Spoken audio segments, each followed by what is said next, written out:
This little girl, called Jette, is around 5 months. And she, in fact, is ready to start complementary feeding.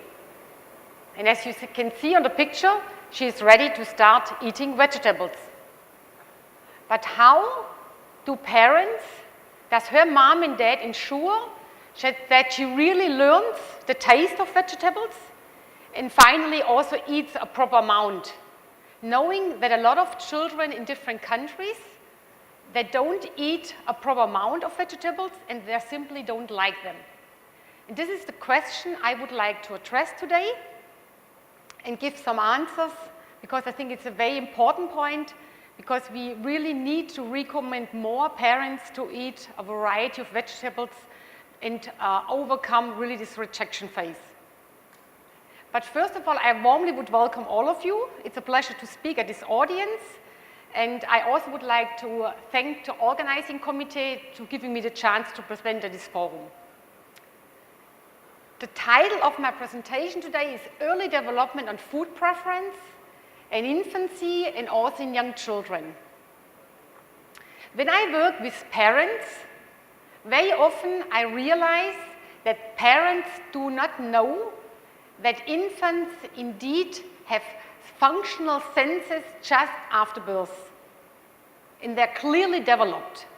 So infants are quite susceptible and really sensible to new taste, textures. In fact, infants have around 10,000 taste buds on the tongue, in the mouth. It's a wow, 10,000 taste buds. So around 2 to 3 times more than an adult has. So the importance of really stimulating those taste buds early on is key for developing healthy eating in infants. Today I am going to talk about 3 topics, mainly, first of all, covering, as Dr. Niklas did, a little bit more into depth about early development on sensory experience, because at INRAD I did a great research in looking at different effects. I just want to actually emphasize 2 or 3 examples. Then I want to really focus the presentation on the early variety at complementary feeding, giving some cultural perspective. We have different cultures here, and we know that culture plays a key role, but I also want to show you some long-term effects on healthy eating when you start the right way of complementary feeding. And finally, science is great in showing scientific results, but I also want to give some practical implication, because we need to read parents to really have a change in eating habits and also a change in eating preference. So there are different factors, as Dr. Niklas said already, that play a key role in looking at food preference. First of all, there is the innate liking for sweet and dislike for bitter, but there is also a huge variability in odor and taste sensitivity. And although there is a liking for sweet and dislike for bitter, there's a lot of learning that occurs, and it's really through experience. Experience could mean either through breastfeeding or through pregnancy. So what a mother is eating through pregnancy can have an influence how the infants react to new foods. Similarly, how the mother is actually eating a diversity of foods during breastfeeding also has a key role in acceptance of foods by the infant. So basically, aromas from the food can be transmitted by the mother either through the amniotic fluid, so prenatal, or through the maternity milk, postnatal. And then later on, a key window of opportunity is also the stage of complementary feeding, around the age between 4 and 6 months, but you will see later it also depends on the culture. And here it's really a window of opportunity to accept new tastes, textures, and it's very important here to give a variety of vegetables, which I will show you later on. When the child is a little bit older, as Dr. Niklas said, here the child starts to shows a neophobic response, And also, preference for food is more gestalt. They begin to reject new foods, and they also just don't like sometimes foods they have previously accepted. And of course, when the child is getting older, there are far different factors involved in driving food preference. The family, peers, and also, of course, the personal development. One study I wanted to show you, one of the first who really showed there's a prenatal experience, was the study done by Schall and colleagues in France. And they actually had two groups of pregnant women tested. One group who received over a few weeks anise aroma in the last week of pregnancies, and the control group did not receive it. And then what Schall did, he tested the infants just after birth with an anethol, an anise odor, and you clearly see at the picture A, so it's a licking of the baby, and this actually infant, the mom had consumed it when she was pregnant, compared to B, C, and D. Those women did not consume it when they were pregnant. This was the first study who showed this prenatal effect. A similar study by Hepper in England showed there's a long-term retention of an odor learned in utero. And actually, this has been clearly shown by aroma, what they gave garlic in this case. And what he did, similar to Schall, he actually gave the pregnant women in the last week of pregnancy a garlic meal over 14 times. And then he used only bottle-fed infants and tested those infants when they were 8 to 9 years with a garlic-flavored potato meal and a control meal. And he clearly showed that those infants who were actually, moms had pre-exposed this garlic aroma, also showed a positive response and also had a higher amount eaten from this garlic-flavored aroma and meal with potato. So this was one of the studies who really showed a little bit this long-term retention. So we had this question before. Of course, we could now say, if this flavor bridge transfer is happening prenatal, why do we not feed the pregnant mother a lot with vegetables, with healthy foods, especially green vegetables? We know the infant has difficulties at the weaning stage and does not like it. So then we have, the solution is then easy. The infant would accept it. But actually, it's not that easy because we don't know the pathway.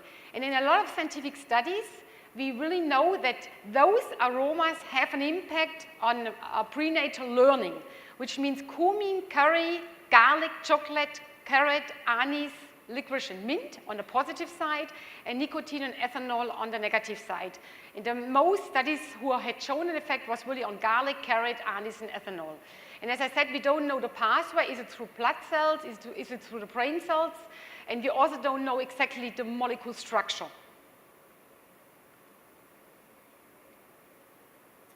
Similar through prenatal, there's a postnatal effect. So aroma in the mother's food often reaches her milk. If she eats garlic, the milk smells of garlic. If she eats vanilla, the milk smells of vanilla. And this has short, medium, and long-term effects. Short, it has been shown if mother actually eats garlic, infant's milk intake changes. And in addition, over medium term, it has been shown if infants receive just after birth a hydrolyzed formula, which is usually for infants who actually develop a milk protein allergy. This is a formula which is quite bitter and acid. Those infants reject it if you would give it just after birth. However, if you would wait, very often moms start, first of all, a normal formula or even breastfeed until they develop and see that the baby has an allergenic reaction. If they start later, at around 6 months, the infant would reject it. So that's actually a sensitive window or period where infants accept early on new tastes and also this bitter acid taste.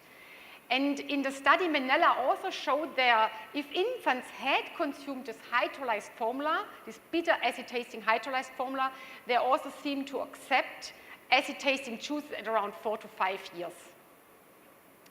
And on a long term, there are not a lot of studies, but one study I wanted to show you was by Haller and colleagues. And actually, what he used in the 17th in Germany, all infant formula were flavored with vanilla. And he used this kind of knowledge to test those infants when they were adult, around 30 years. And he gave them a tomato ketchup, which you know, which has a quite specific taste. And he added vanilla to it. And he showed that the adults actually had a higher preference toward this ketchup with vanilla when they were actually bottle fed with this kind of vanilla flavor compared to breastfed infants. And this was one of the only studies or few studies who show this long-term effect because it's not easy to do.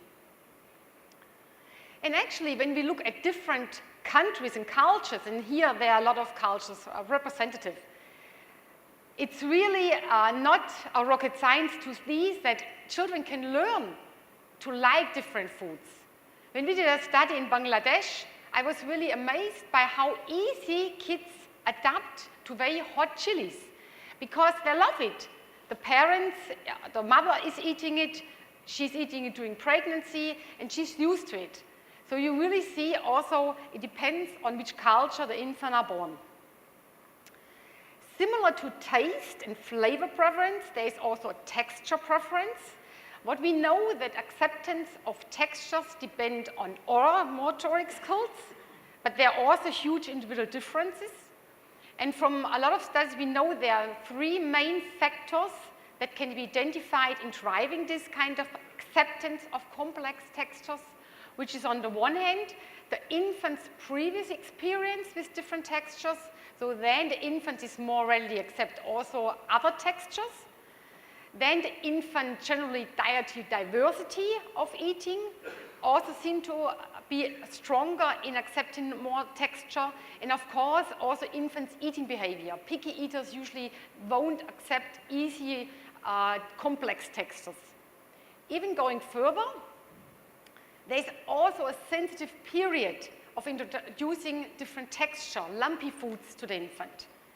In a study by Northern in England, she showed that actually as later moms would start introducing lumpy foods to the infant's diet, as more feeding difficulties the infants would develop at 15 months. You see, if the mother would give actually around at 10 months or even later just lumpy foods and texture foods, half of the infants showing feeding difficulties. And even they went beyond, they showed a long-term effect.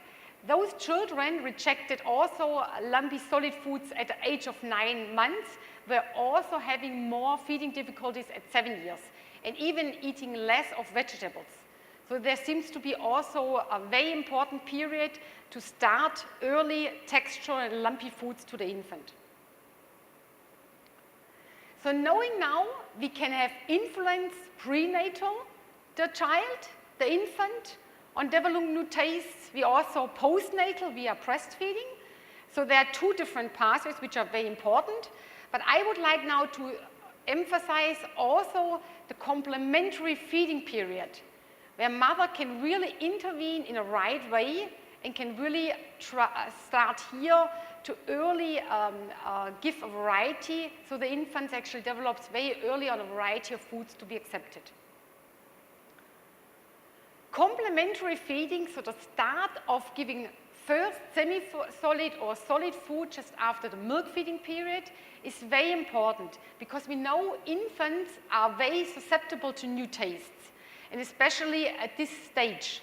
And we know there are two key factors that play a role in the early exposure to variety and the learning experience. So either through breastfeeding, so early variety, this also has been shown to not that only infants accept more vegetables, but they also seem to actually accept a more variety of vegetables. And of course, also the repeated exposure of initially disliked food is very important. But I will actually show you more on these results through my own experience. But so what do infants and babies eat around the world? We will hear more tomorrow. But certainly we see, for example, in China, she gives rice soup very often with fish. Germany, France, and Europe, they start usually with vegetables, although they're not similar. In Germany, usually she starts with carrot, pumpkin, also a mixture of those vegetables, and also with meat. In France, for example, she gives artichokes, could be also giving green vegetables, and also early fish. In Mexico, she gives a tiny bit of chili, just for the taste. And in Philippines, I put that on purpose for our audience today.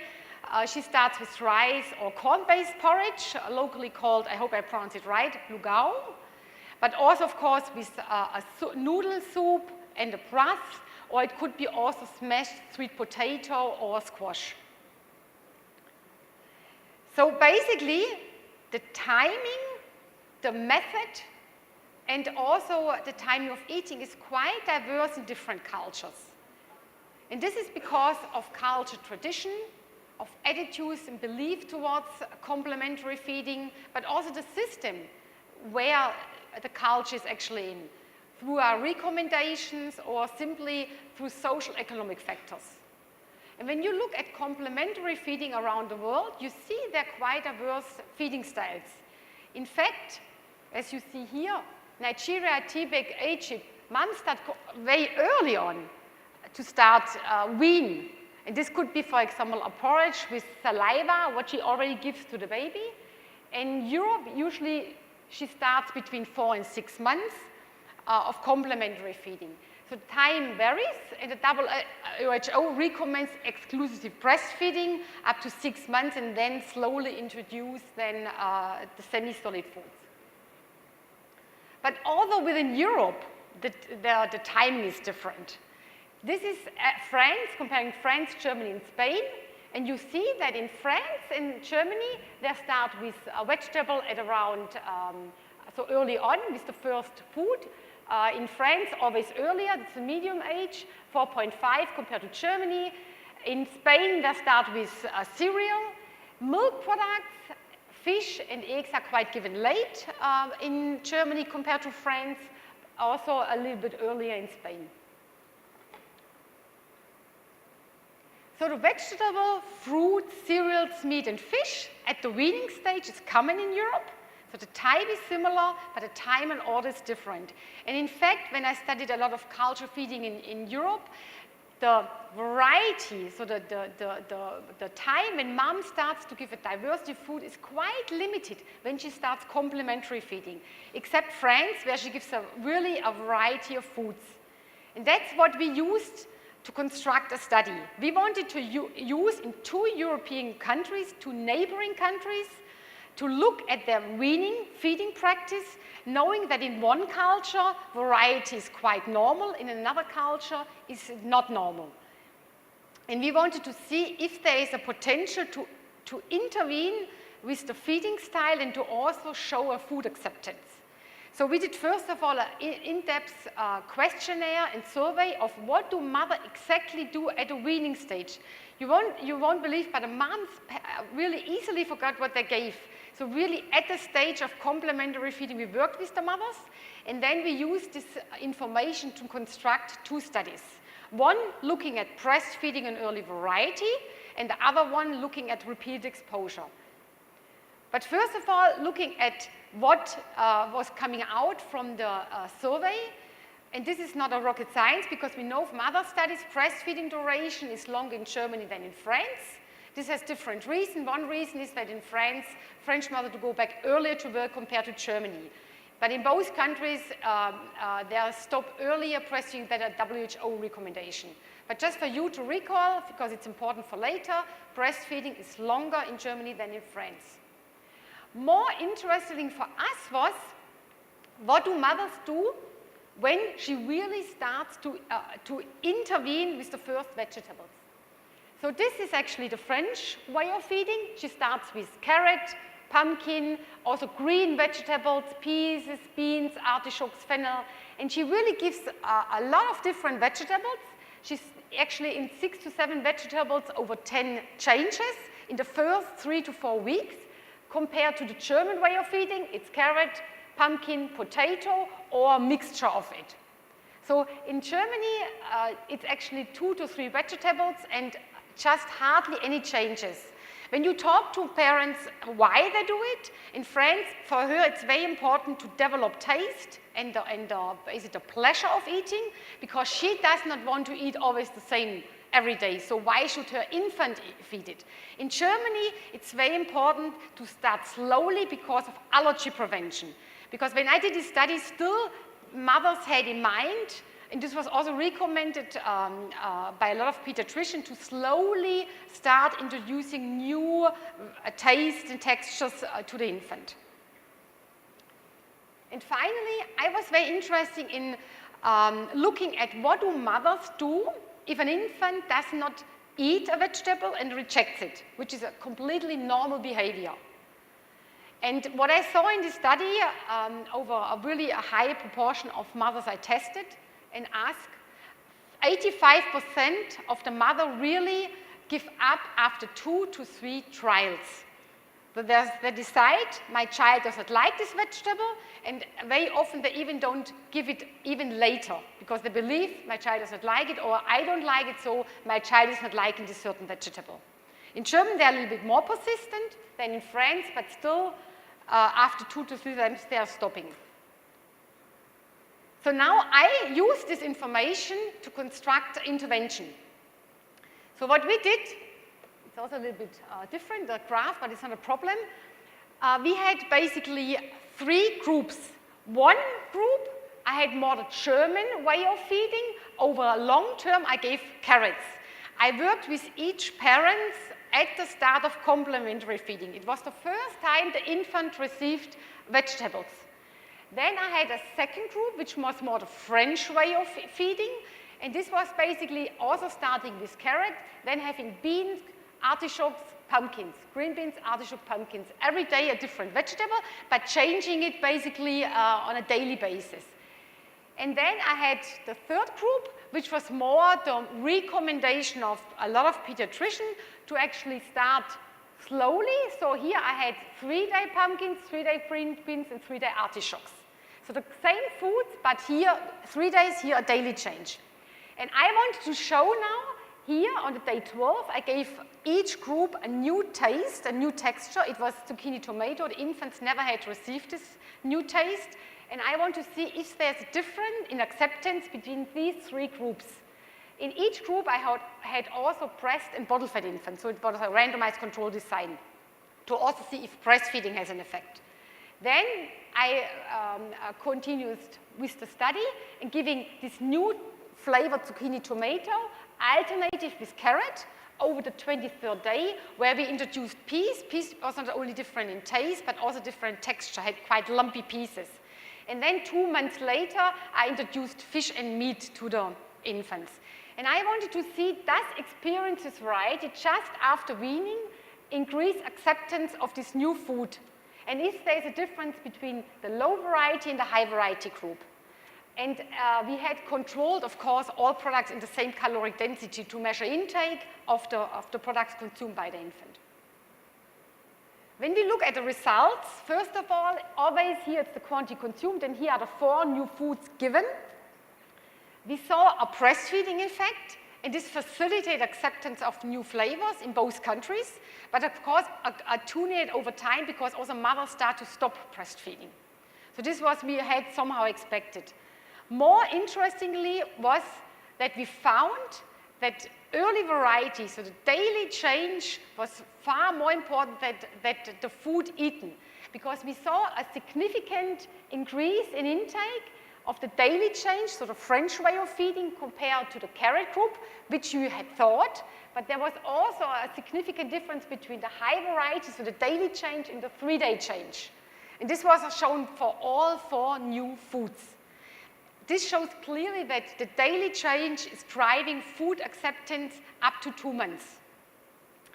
We measured intake, we measured liking reported by the mother, but we also did facial expression. And it's not a rocket science to see if an infant likes or does not like certain vegetables, especially at the weaning stage. More significant the negative perception. And I wanted to show you now a video clip that you clearly see there's also a huge difference in behavior if an infant was in the high variety group or in the non-variety group in looking at acceptance of new flavors.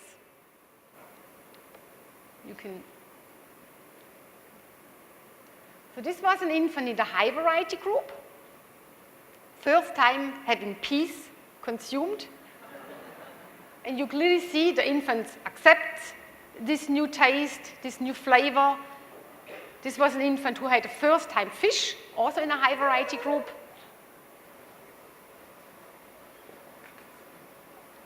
This was an infant who had no variety, was in the carrot group. You see clearly there was a rejection, and usually you can see that with eye frown and nose wrinkling.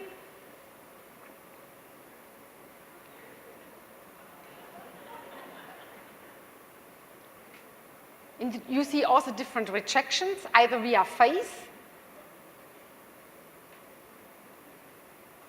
or via pushing the spoon away. She doesn't want to eat anymore. Going even further.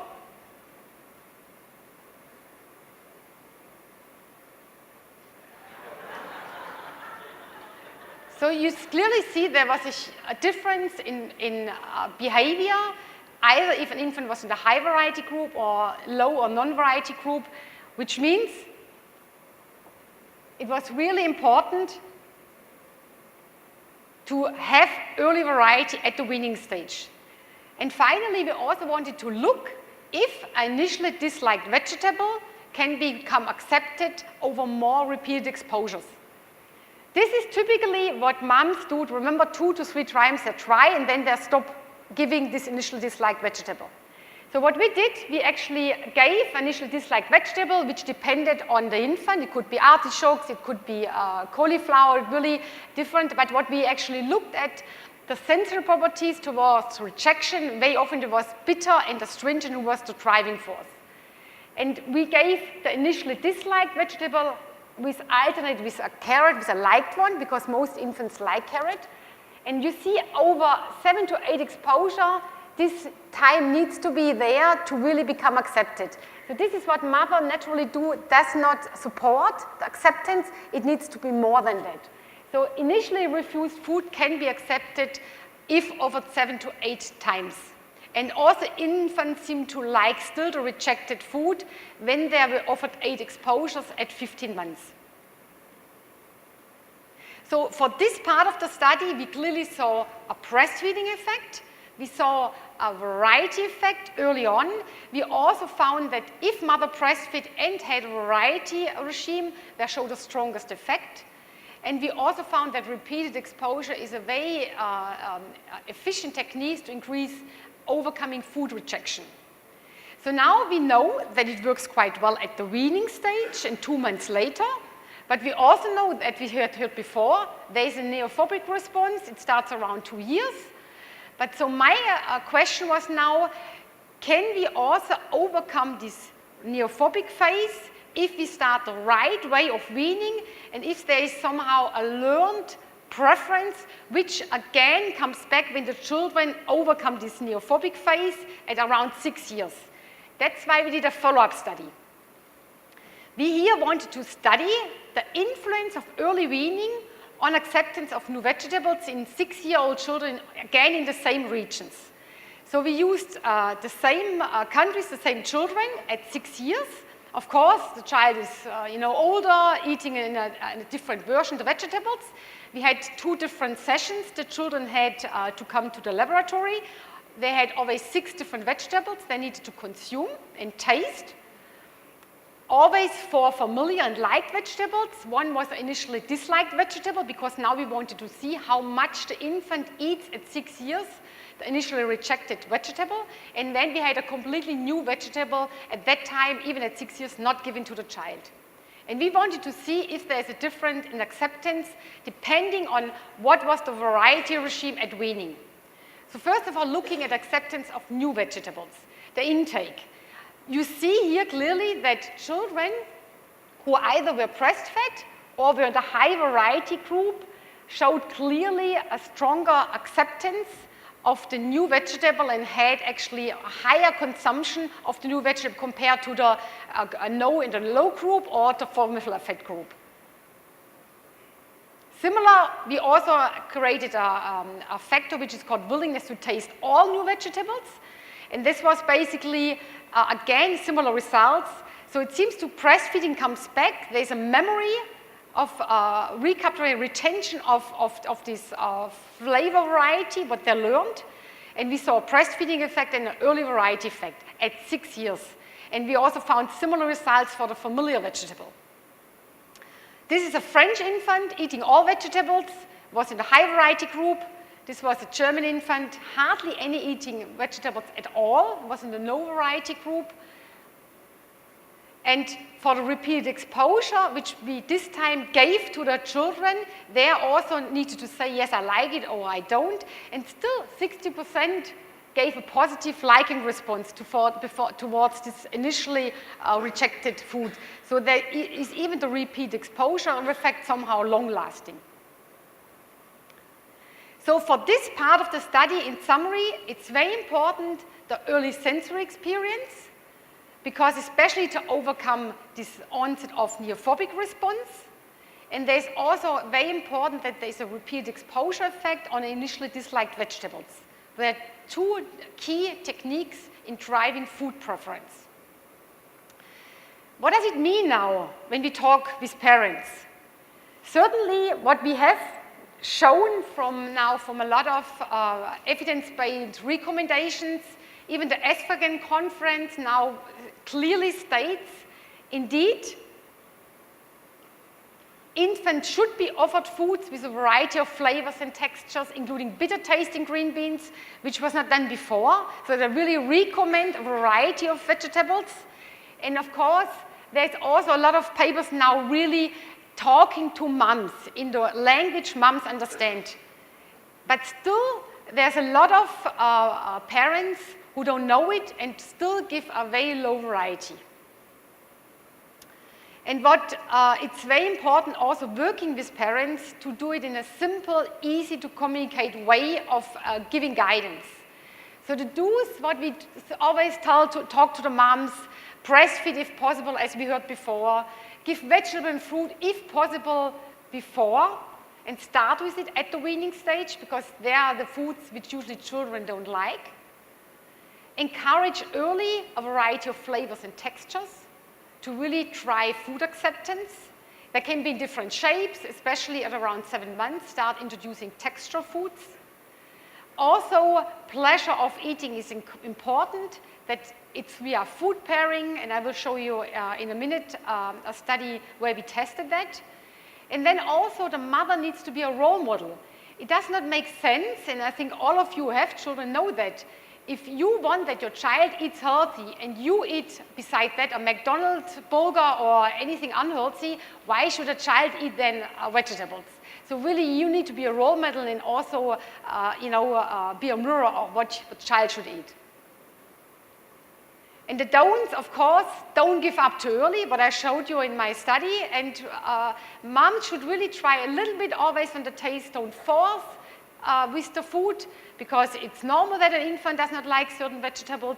It's sometimes bitter, but the infant, depending on the child, needs a little bit exposure to really familiarize with this flavor. There's also a nice technique which mother can do, like a flavor bridge approach, meaning that she actually uses a familiar food and cover that with an unfamiliar food. And in fact, in some cultures, mother do that. They use a bottle milk, and then they use a few spoons of vegetables.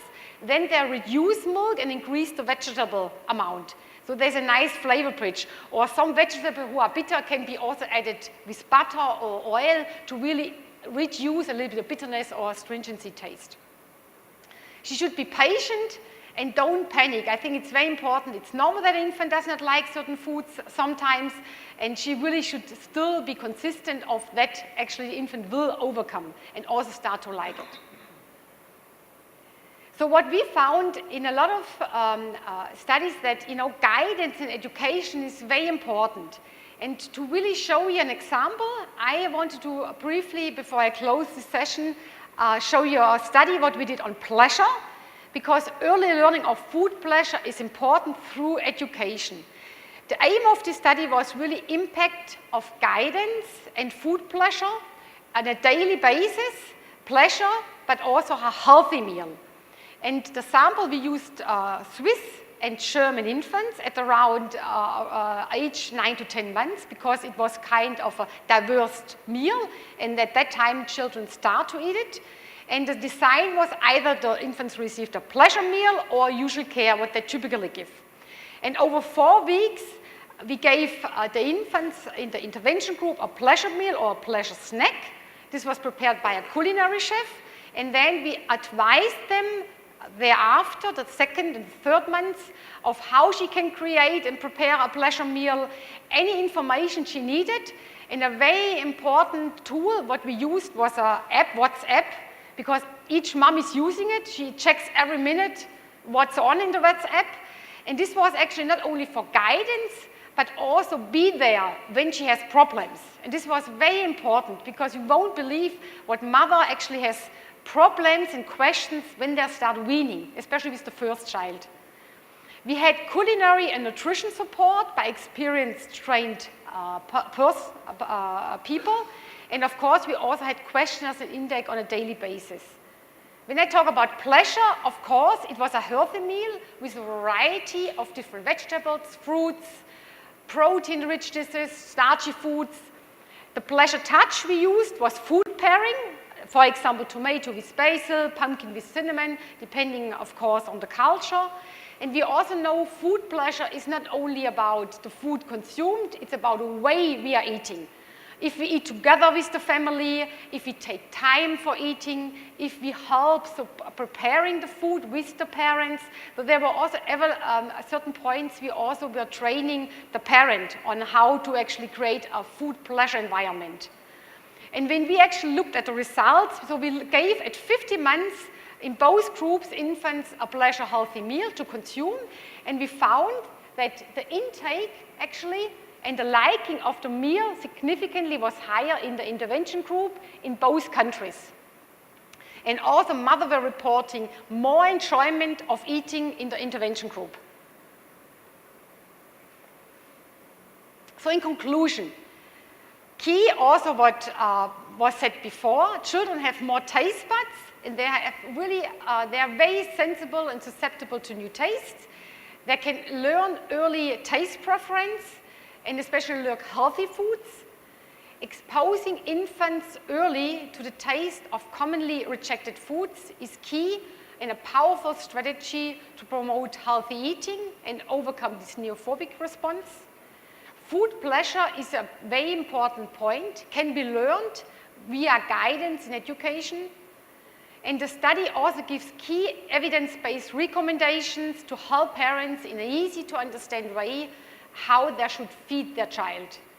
And I just want to mention on the side effect that high food diversity not only is important for flavor development, it's also important to really reduce allergenic response. And this is now really accepted also by the Esphaghan conference, that it's very important to start a diversity of flavors from a flavor perspective, from an early variety perspective, but also from an allergy prevention point of view. Finally, I would like to conclude with the phrase that food is at the center of our lives and reflects our culture. It's much more than the fuel that keeps us going. It's a source of pleasure, family celebration, emotions, and healthy eating.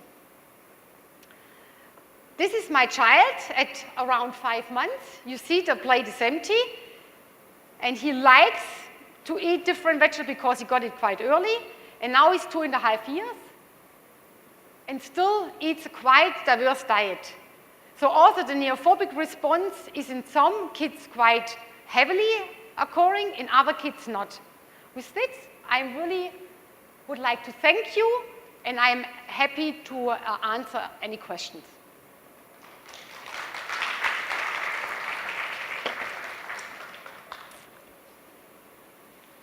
Thank you, Dr. Meyer for this very nice presentation. So this presentation is open to questions. Yes, please. Two questions, ma'am. One here. There has been some evidence that introduction of vegetables before fruits increases the acceptance of vegetables because a non-sweet before a sweet increases the acceptance of vegetables. Your comment on that. The second is the study which has shown that introduction of 3 vegetables simultaneously instead of a single vegetable at a time, mixture of vegetables, increase the acceptance of vegetables more than introducing 1 vegetable at a time. The second question was? 3 vegetables together instead of 1 vegetable at a time. Okay. So the first question, the answer here is really that we know basically when mother starts to give vegetables, infants reject vegetables. Fruit is easier to accept, and basically we always talk about 5 fruit and vegetables a day, but what we see, a lot of children eat enough fruits. It's very often the vegetables which is the problem. So I would really emphasize on the start of vegetable if possible, because we see a lot of moms and give fruits and their infants accept it. That's the first point. But you, of course, can already early start with fruits in a similar way than vegetables or even combine it. The second question was related to 3 vegetables at a time compared to 1. The key point is here that the vegetable needs to be still have somehow the identity of the vegetable. Because how should an infant learn to like the taste and also what is actually the vegetable about when you mix it? And that's a typical way what German moms do. They mix a lot, so the original taste is not anymore there. And that's exactly the point. I mean, you can, for example, actually enrich a vegetable with potatoes, some plain vegetables, but having one driving flavor drive, we are the given vegetable, which is actually the key one, like artichokes, green beans, to really actually drive also the learning towards that kind of bitter or acid tasting vegetable.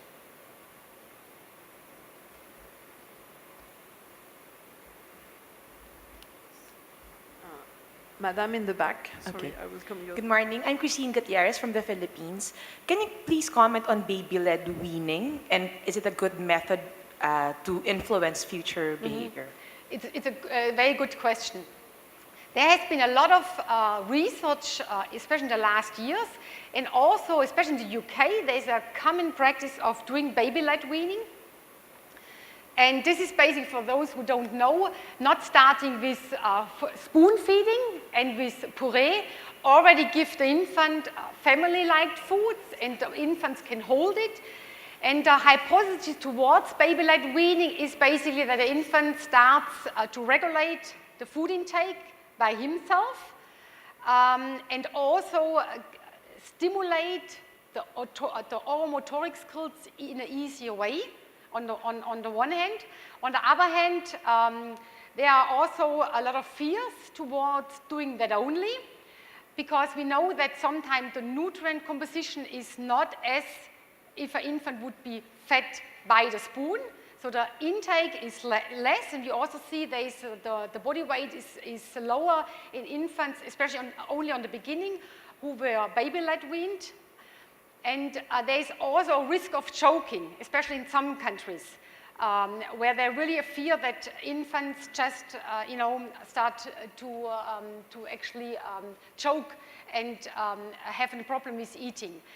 Remember when you saw the picture, when I showed you the video, you see clearly there are a lot of moms who overfeed the infant. They don't look at the signals and they don't let the infant decide to eat. And for this, I really think, I completely agree, baby-led weaning is a good approach to do. And my point of view is really to combine both. Start a little bit on the beginning with puree, with the spoon, but already early start giving different textures, even the whole vegetable at the same time. So, and then you can really have a nice development of healthy eating. And I think this is a good approach to do so. Maybe just to complement this answer, sorry. I think there's a trial in New Zealand called Baby-Led Introduction to Semi-Solid Foods. So it's based on baby-led weaning, but with an approach to feed nutritious food at the beginning of the meal, feeding iron-rich food and energy-dense food, like a small amount at the beginning of the meal, and then followed by introduction of food that are manipulated by the child itself. And it seems to be to have a positive effect on the eating behavior of the children. And so if you look at Bliss intervention, you can find more details about that. So it's just in complement to what Andrea said. So it's kind of combining, I think, both the advantage of baby-led weaning and also the introduction of pureed food that are easier to swallow for children. And also, interestingly, in a lot of studies, when they really ask, mothers baby-led weaning, they said yes.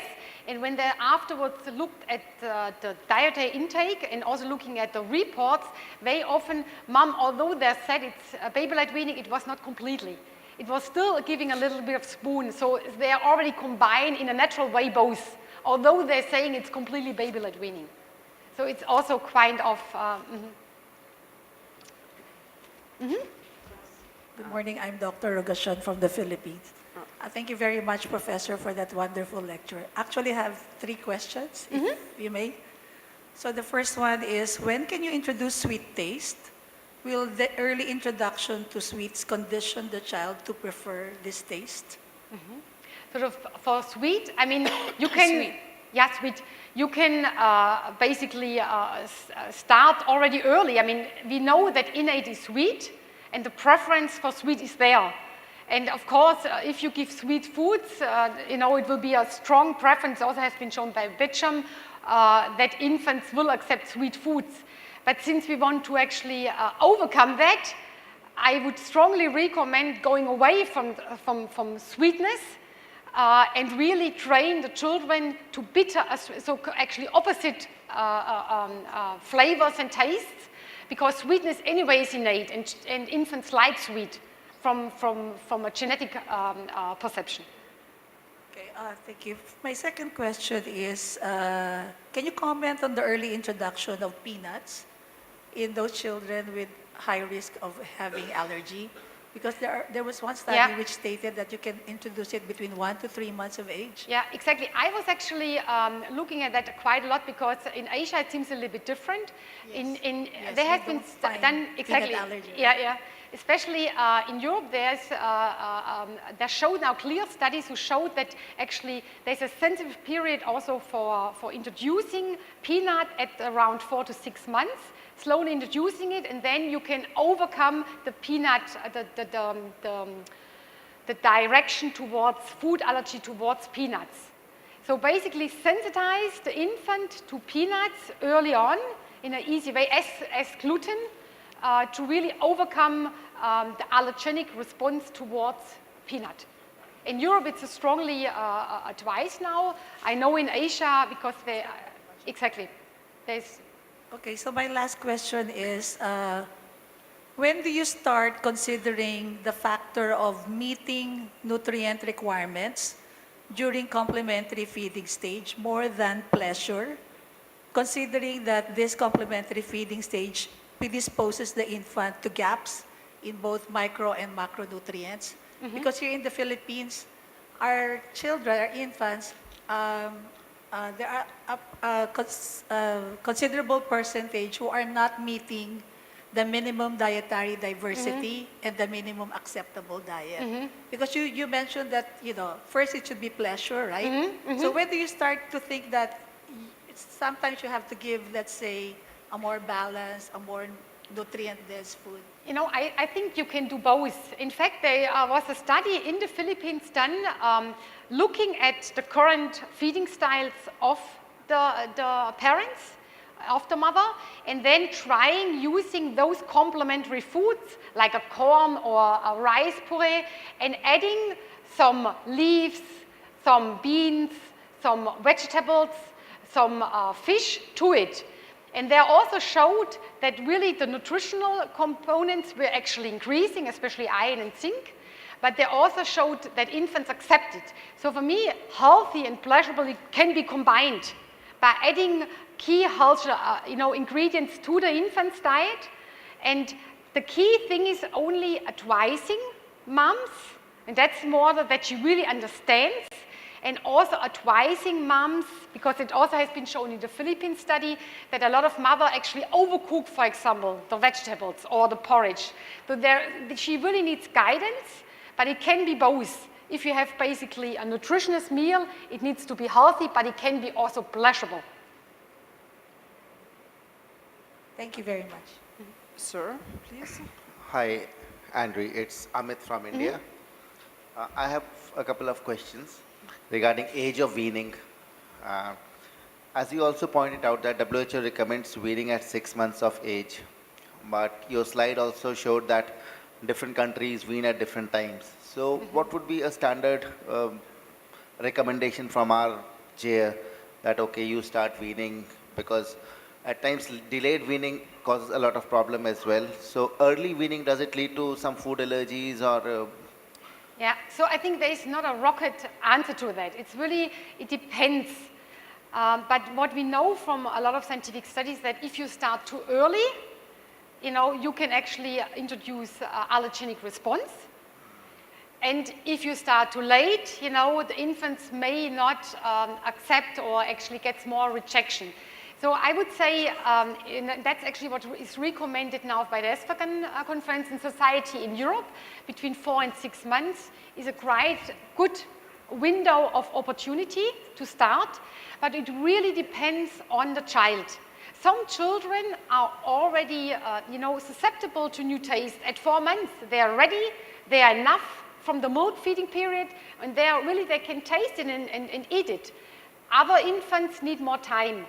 And I think also we should acknowledge also the cultural practices.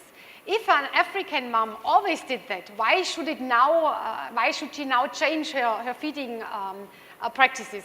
Because in her culture, it's normal. Giving the saliva, it might have other benefits toward it, the connection from the mom to the infant. So I wouldn't really clearly recommend one direction. We just know from a lot of studies there can be either pro or cons towards it, but I think between 4 and 6 months is a quite good window of opportunity, and also advising parents to do so. Thank you. And once we start weaning, the new food should be introduced every day or every 3 days or every week? So from my study, I clearly showed there was a huge difference between the daily change, especially on vegetables, and the 3-day change. And there was really, the 3-day was almost like giving over 10 days the same food. So there's really a recommendation to really to change vegetables, especially the foods infants does not like necessarily, over day and day, to really overcome this neophobic or this picky stage, and also learn to like this diversity of vegetables and tastes. And finally, how do you modify the age of weaning for prematurity? So babies who are born at say 28 weeks or 26 weeks, what does 4 months or 6 months mean from them? From the date of birth or from the corrected gestation age? This also depends on the infant, because there is a study done in Zurich who also looks at that. And it really depends, again, on the infant's development. Some prenatal infants are developing quite easily. In fact, we're doing currently a study on that. And some need a little bit more time. So it really depends on the individual development, especially on how they catch up compared to the normal infants and the normal birth infants. Okay, so we will go here first, and then go back here. Ma'am, it's in relation to your last comment about early weaning. The WHO recommendations are based on 2 studies, the Honduras Probit study and the Belarus studies, which have shown, Belarus and the Probit study, which have shown that early weaning does increase the risk of infections significantly. This is the reason why the WHO said 6 months. Yeah. So if you say that it's acceptable to say 1 month or 2 months, we are going against that recommendation, which has shown clearly that infection rates increase, number one, and there is no additional benefit as far as weight gain is concerned. Yeah. I think we need to clarify. Weaning for some means completely now, starting complementary feeding. For those Africans, I have worked in Africa, it's more like for the taste, it's a tiny bit. And for those, it's actually more a source of connecting to the infant. It's not even giving like a huge portion of this food. I completely agree. Usually it should never given before 3 months, like the real weaning period. But weaning, and we also did, when we did a study in France, we called it food for taste. Some parents give a tiny bit of even wine, a little bit of on the tongue, to really educate the child even before 3 months, a little bit to new taste and flavors. But the portion, the real weaning, should be between 4 and 6 months. Yeah, and I think I one agree. important point to take into account is the safety of complementary food. That's essential, and Yeah. I think that's why we have this difference between the WHO recommendation and the European Academy of, or American Academy of Pediatrics, or EPSCAM, who recommend starting as of the age of 4 months. But so I think Yeah. we should not recommend starting before 4 months because that's never recommended. So food for taste, maybe that's something a bit different, but the safety issue is really to be taken into account. So, Yeah. So we had one question here. Again, thank you for the very informative lecture. But we now know that food preference would continue and becomes a problem even with regards to later childhood. But most parents would ask, probably pediatricians, what probably they could say about the idea of reward and punishment for food preference. Can you give a comment on this? Yeah, this is also a good question. It's actually, when I work with parents, it's very often, a lot of parents really do it as a reward. Although they say they don't, it's automatically in the head. And definitely this is not a recommended approach to do, because we know this just goes the opposite direction, what you would expect. So really reinforce basically the goodness of those vegetables, or just leave it at that moment when they're rejected and try it another time, finding different strategies. For example, eating the food with the family, or preparing it a different way. So really emphasize the goodness and the pleasure of the food, which is not at that moment liked and wanted by the child, but never say you will get sweets when you eat vegetables or something. This has been clearly shown that this is not a good approach to really support healthy eating in infants. We will learn more about these aspects in the following talks. So we will expand on this fact of how to feed the children. So hopefully this will give more insight. I have one question from the floor that I want to ask. Is giving vegetable in the form of processed food, like industrial baby food, sufficient to make infant get used to vegetable taste? It's also a good question. There also has been studies by Harris. I mean, she's really a strong supporter of family foods. I would say it's both. Of course, when you prepare, baby food at home, you may have some basically carrots. It depends on the region, who have bitter or more sweet taste, and maybe have different flavors and textures compared to the ready to prepared meal. But I still think, and we actually in our study we used indeed baby foods. You can actually learn to like the flavor, because especially at this early stage of complementary feeding, the foods are quite controlled. They are, they have all nutrients, and the flavor typically, what we also did a sensory profile, has a clear carrot taste. But for more diverse acceptance, I would also introduce already home prepared meals. So I would also combine both. Because for a lot of women who work, it may be a practical approach to use ready-to-prepared meal, a baby meal, but for women who can do it at home, this is also a good a good adequate technique. So I wouldn't exclude from the one from the other. Yeah, more question? One here. Yeah, it's a real quick one. Salvador from Mexico. Pediatricians are very reluctant to use salt, or add any other flavors to vegetables or meats or whatsoever. What's your position on this? Because babies really like their Yeah, it's flavors. Exactly. And that's also what the presentation showed before. Of course, you shouldn't emphasize salty, because we also know salt concentration is too high. You know what, very often, especially when we worked more on the pleasurable meals, you can actually enhance the flavor, the richness of the flavor by other means.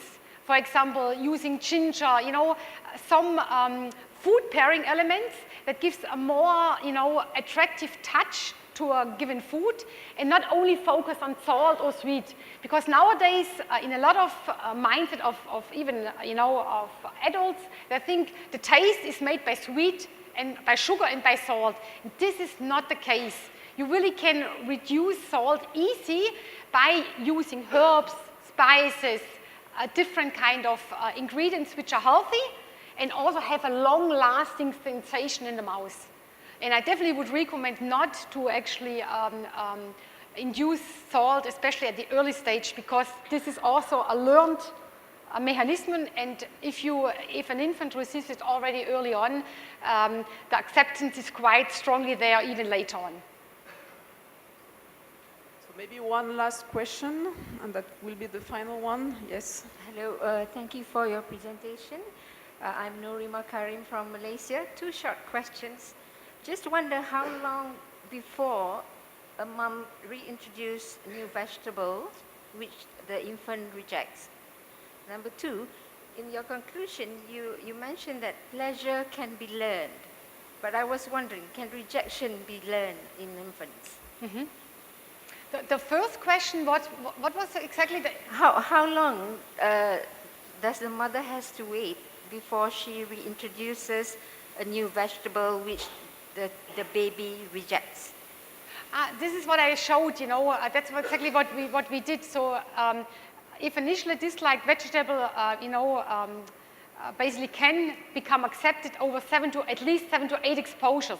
And we also see in small infants, it's easier, it may be less exposures. In older children, it maybe need even more than 8 to 10 exposures to actually overcome this rejection phase. That's between the trials. This is actually a good question. It depends, and I wouldn't say it's, in my case, we did it alternative days, one, and then we gave carrot the second day. It also can work if you give it, for example, in 1 week, then you stop feeding it this week, then again you give it another week. It does not need every day or every second day. I think important is that you really experience the infant to this kind of taste and flavor, which is not known, and over give it. It doesn't matter if it's 4 days or 3 days or 2 days. So important is that you give it over and over again without forcing.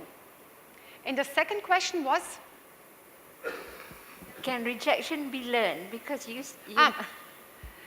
Well, it's similar to what I said. Basically, we know bitter is basically initially or innate dislike. There's a predisposition to dislike, and I think rejection can be learned if parents don't introduce in a proper way the weaning foods. It's similar to the pleasure part. It's also, if a mother only gives over a long period specific foods and always the same, and even does not start textural and lumpy foods, you actually start the rejection phase. Because how should an infant learn to like certain tastes and textures if the mother does not expose the infant? So exactly, I completely agree, rejection can be also learned. I think we have to close the session. I'm sorry, you can ask your question to Andrea later on. Thank you for your attention. So now will be the time for a break, where we will have a group picture taken. So.